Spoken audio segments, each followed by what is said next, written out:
Bueno, la hipoacusia es una enfermedad que también puede presentarse de una forma súbita o puede presentarse en una forma progresiva. La hipoacusia puede ser también una presentación heredofamiliar que se manifiesta en el niño, en el bebé. El bebé puede ser hipoacúsico. En la actualidad se hace un test que se hace en nuestro hospital, ¿no es cierto?, que son las autoemisiones acústicas, que se le hacen en el primer mes de vida, que está a cargo de la fonoaudióloga, que permite la detección de las caídas de los niveles de audición. Entonces, esto hace que pueda ser detectada precozmente y puede establecerse un tratamiento. El tratamiento, cuando la hipoacusia es severa o es anacusia, o sea que no escucha, es el implante coclear. El implante coclear es un dispositivo que tiene una parte interna que va dentro de la cóclea y una parte externa que es el receptor y que permite sobrellevar va a permitirle estar conectado con el mundo. Y ahí será una tarea muy importante de la técnica, de que le enseñe cómo son los fonemas a este niño que no tiene idea porque jamás escuchó absolutamente nada. En el caso de la hipoacusia súbita del adulto es diferente porque ya ha escuchado, entonces tiene la información registrada de cómo es el tono de las palabras, el tono de las letras, el tono de las palabras, y al colocar el implante puede asociarlo y puede continuar llevando una vida muy normal. Son los dos tipos de funcionamiento diferentes del implante coclear, tanto en el adulto como en el que nace ya con el problema de la hipoacusia o anacusia severa.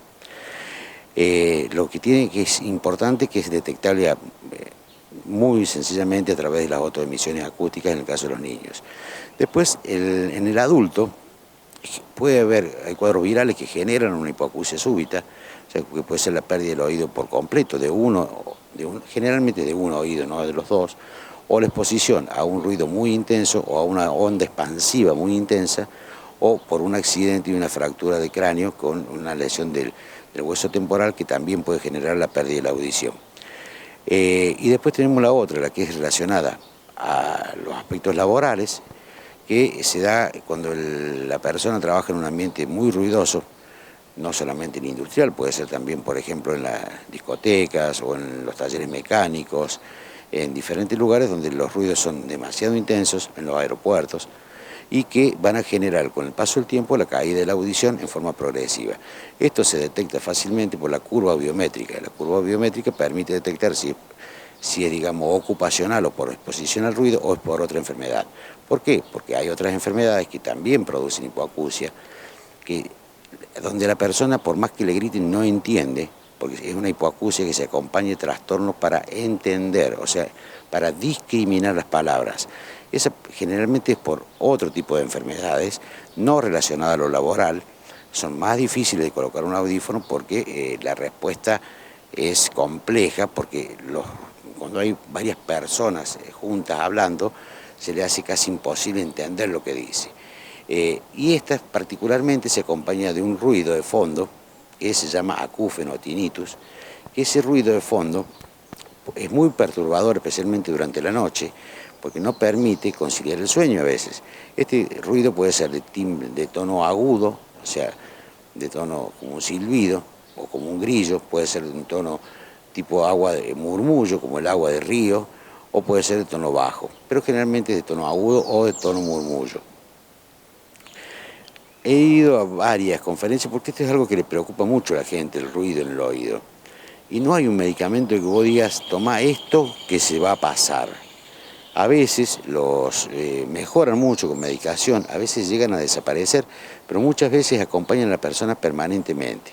Y te vuelvo a repetir, durante el día es bien tolerado por los ruidos de fondo. Por ejemplo, acá tenemos pájaros, ruidos de fondo que nos taparían un acúfeno.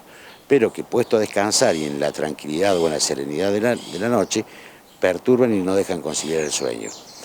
Alguna vez, no recuerdo el nombre ahora, un médico norteamericano dijo de colocar suave una frecuencia modulada que pase música únicamente, no que hablen las personas, porque si no uno intenta atender lo que van hablando y no te permite dormir tampoco. Entonces tiene que ser una radio que pase solamente música de fondo, a un bajo volumen, atenúa el ruido del acúfeno y permite conciliar el sueño. Esa sería una solución, llamémosle casera.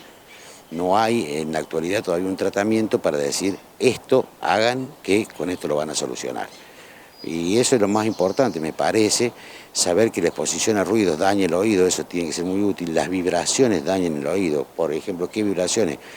El manejo de una motosierra, el manejo de una amoladora, el manejo de un taladro neumático, los ruidos también, el ruido de esos mismos elementos, de los motores, de los aviones, de la música a alto volumen.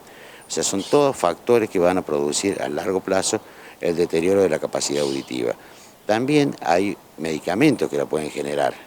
Entonces hay que tener cuidado cuando uno tiene ya un problema de audición de evitar la exposición a esos medicamentos. En la mayoría ahora se han dejado de usar. Hace unos años atrás eran de uso muy corriente, pero en la actualidad otros antibióticos lo han reemplazado y prácticamente ya no se utilizan. Pero hay que saber que lo pueden generar. Y a veces cuando lo generaban no dependía de la cantidad, sino de la predisposición de la persona. O sea, una misma dosis, a lo mejor a una persona no le hacía absolutamente nada y a otra persona le provocó un conflicto a nivel auditivo.